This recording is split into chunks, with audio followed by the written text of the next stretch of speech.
Hello, everybody. Hello, it's a pleasure to have you all here. And today we'll have Jason again for his second time. Jason is our professor in the second day of the course of AI application for real estate, and he brings this more technical approach to how to use AI in real estate. And I'm sure that you all who are here today will be very happy with the content that Jason prepared for us today. So, Jason, welcome and your show. Excellent. Thanks very much, Philippe. Yeah, I really wanted to talk a little bit about what we cover in the course. I'm mindful that I'm sure a lot of you are probably very familiar with using tools like Microsoft Excel, maybe even using Copilot, some of you even with ChatGPT. So what I really wanted to do is focus on the idea of taking some of those technologies or concepts that we already know, fill in some of the blanks, but more say take us past some of those contents because there's so much that we can use with these tools that we maybe never even considered. So a lot of the outcome is to try and take some of these tools and see if we can just speed up some of our workflows, but really we'll try and do it in the context of obviously real estate modeling. So what you will find is within the second day, you'll be a bit of a mixture of conversation between me and also leaning in on Maria's vast expertise as well in the actual sector. So between the two of us, we kind of prepared a few different models that really allow us to push the boundaries of what we can do with AI models, but again, using it all in the context of what you're actually doing on a day-to-day basis. So just to give you a quick flavor of the sort of thing that we're going to cover on the day, I'm just going to share my screen here. Is it okay if I share a request, Philippe? I think you can now. Perfect. Thank you very much. Okay, let me just share my screen here and we'll just go through what we're looking at here. Bear with me. I'm just going to try and get this to a decent size. There we go. Okay. Marvelous. Hopefully we should all be able to see that there. Okay, so I just wanted to kind of give you a bit of a flavor of the sort of things that we'll be talking about on the course. Okay, so really, as the presentation says, it's about boosting efficiency through AI. So we're going to be focusing a little bit more on the second day around the automation and the programming side of stuff. Now, but bear in mind, the whole idea is really just to plant as many seeds as possible, but hopefully make you think about AI and its application, but just in a slightly different and more productive way. So, for example, then what we'll do is we'll kick off. The rough agenda then is we'll be learning about automating Excel tasks. So we're going to be using Visual Basic for applications. Why? Because it's already built into Excel. And some of you are probably going to be already somewhat familiar with building VBA macros. VBA macros are a tool that's been in Excel for well over 20 years now, in fact, probably even more. But basically, it's a way of which we can use simple programming code to automate things within Excel. The good news about it is AI can be extremely useful in doing a lot of that for us. So we don't have to be professional software developers or programmers.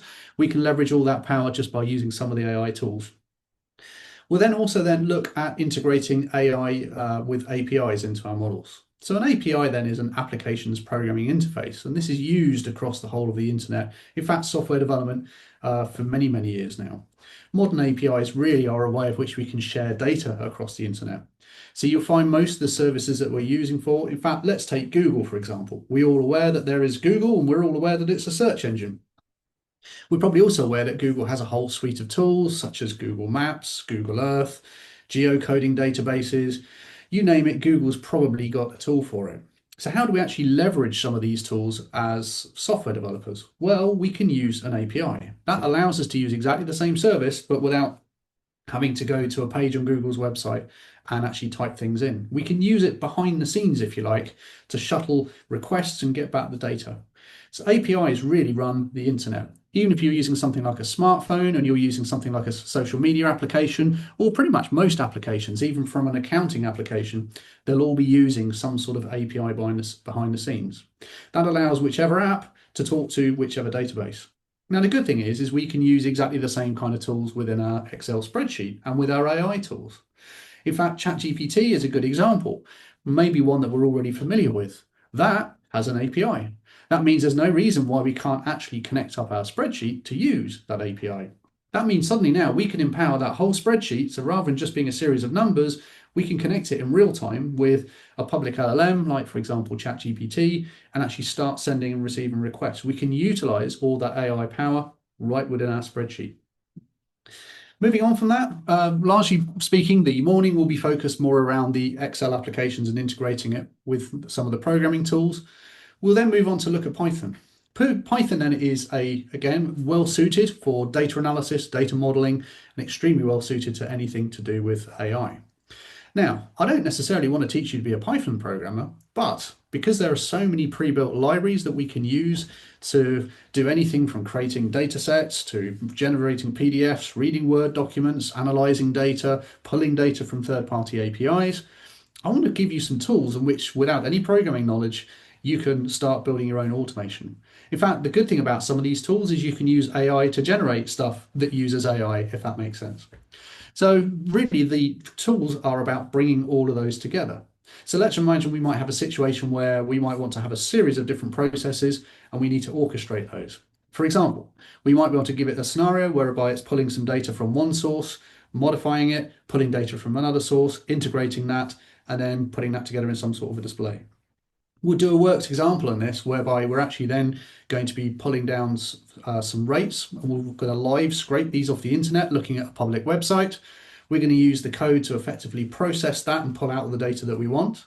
We're then going to connect to a third-party API to, for example, give us currency conversion data, which means that we can take the data that we've just literally pulled live from a website, add in the currency conversion element, and come up with a completed data set.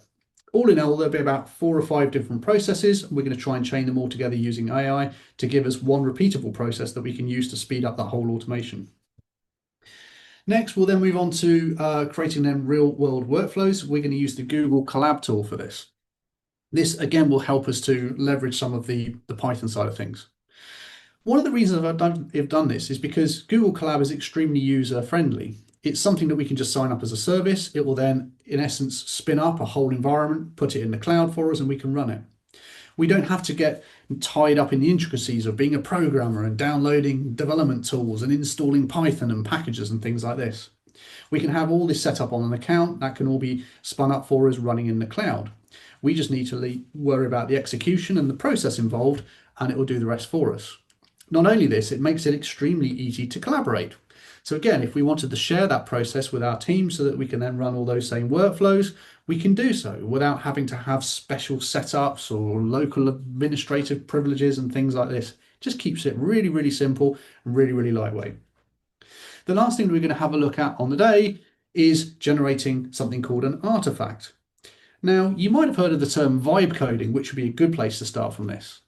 The whole idea is that without any programming expertise whatsoever, we can just go into an AI tool and pretty much tell it what we want. Now, that can be just as useful when we're dealing with data modeling.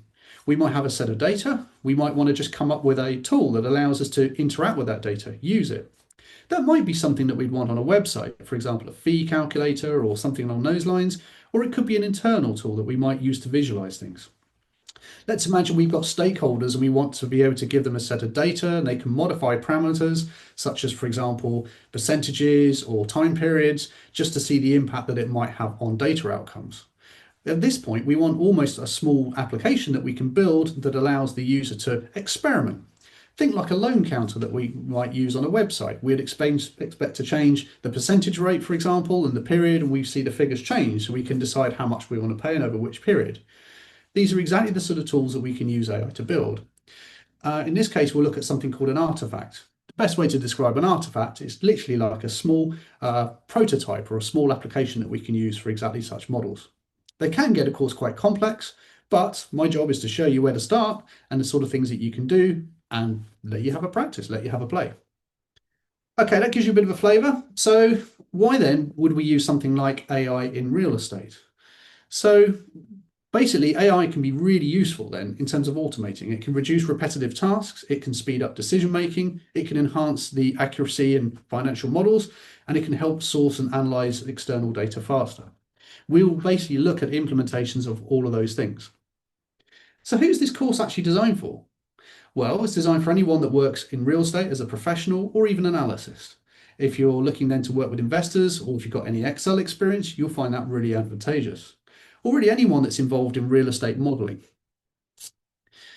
The roadmap then is in the morning, we'll get started with Excel VBA and macros. Now, I've put this in first is because it would be very easy for me just to assume, because macros have been around for a very long time, that everyone's used them, right? Well, that's not necessarily the case. So we'll start off with just some basics so we can understand what a macro is and how you actually manually create your own macro. And I want to give you a bit of a flavor of the sort of things that they can do.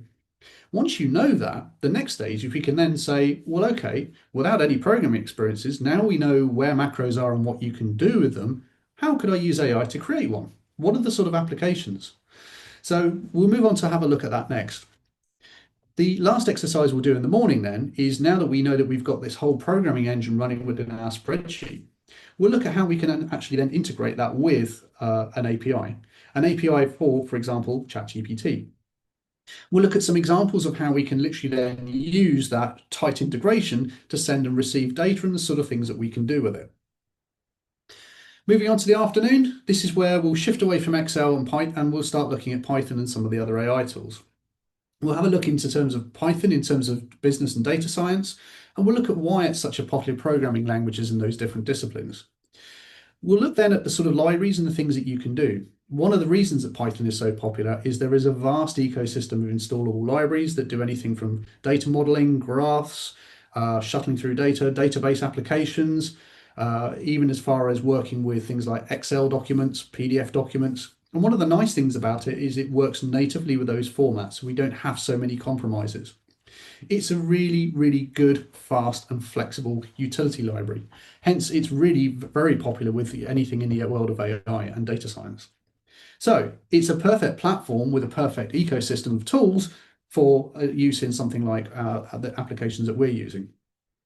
Finally, then, I will let you have a bit of a play with building out some AI-powered workflows, and we'll do that within Google Colab.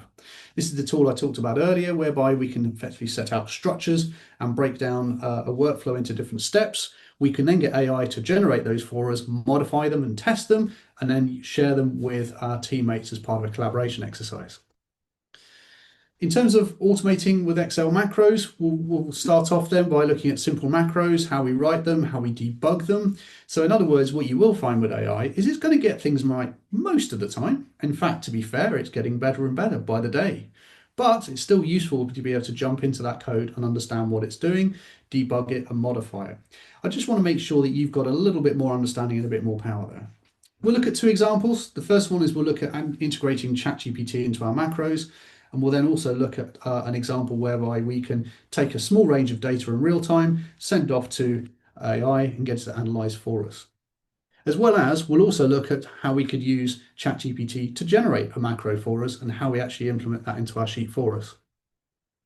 We'll look at AI then to debug. Again, we can write scripts. We can put this in plain English. We can tell ChatGPT exactly what we want it to do. And I'll give you some guidance in the terms of prompts that we can use to get it to generate one for us. We can even use it then if you get stuck and wanted to debug certain aspects of that. And we'll look at some use cases and techniques to actually help you do that too. The main thing is what we want to do is see if we can extend the capabilities of Excel and look beyond using Copilot.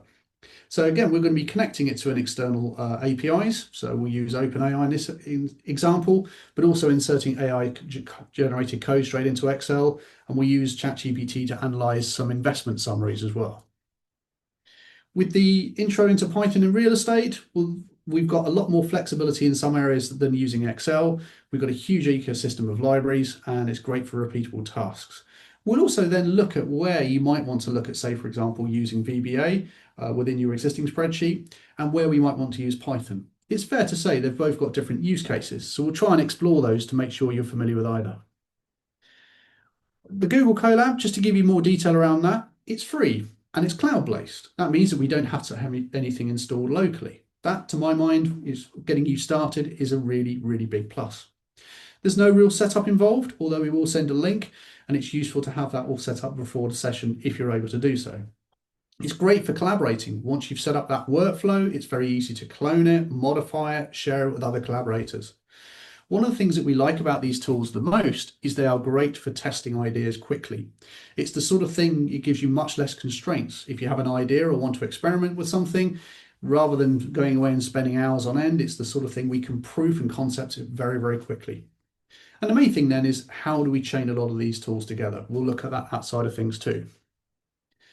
In terms of scenarios, we're going to look at some Python examples in real estate. So we're going to use the Pandas financial modeling software. We're going to look at how we can scrape data listings, and we'll look at a real world example. That uses the beautiful soup library. Now, the reality is APIs there are abundant quantities of them that do all sorts of things. Sometimes they are free. More often than not, they can quite often be paid. In truth, there are lots of situations where there just aren't APIs, or either that, or we might need to literally take data straight off of a website. Well, of course, we can manually go to a website and start copying and pasting things. That's time consuming. Wouldn't it be better if we could build a tool that effectively does what we would do as a user? It goes to a website page, it potentially looks for links, discovers other pages, pulls the content off that page, and is able to process it and pull out the data that you want. This is really how Google works when it's indexing websites. But also, these are the sort of same tools that you can use. That technique then is called scraping. Sometimes if we don't have access to the data that we want via APIs, our only option is to scrape data off of a website. I'll show you some examples in terms of how we can get tools to do this and how we can troubleshoot some of those to make them work effectively. Now, as well as that, we'll see how we can then actually use that with a combination of some real APIs as well. And I'll give you an example of the sort of data that we get back from an API so we can see how it actually looks. It actually uses more commonly a format called JSON. That's not me, that's JSON. So that's JavaScript Object Notation. We'll have a look to see what that looks like and how easy it is to work with it. We'll then look at then building some AI workflows. So the example that we'll look at will be gathering some data. We'll be doing some cleanup and some analysis. So in other words, filtering through that data to pick out the exact elements we want. Visualization and how we could then share that. The last thing then we'll move on to then is building ourselves an artifact. So some final thoughts I want you to think about then is, I want you to think about maybe given more tools, what could you enhance with your workflow today? I will ask you that at the end of the course as well, because the ideas that you might have now, I'm hoping you'll have several more than by the time you've been through the course. Ultimately, the idea is our outcome is to make you think differently and just expand what you already know and really put you into a position where you can start thinking about just being more productive and getting more done with greater accuracy and quicker. We'll then look at how we can then use AI to complement, not replace, but complement what you do, augment it. And we'll then look at Python in terms of just getting deeper insights and see where we can go from there. The main objective of this course is just to empower you and get you to a point where you can do more at less speed. Okay, does that give you a bit of a clue? Any questions at all?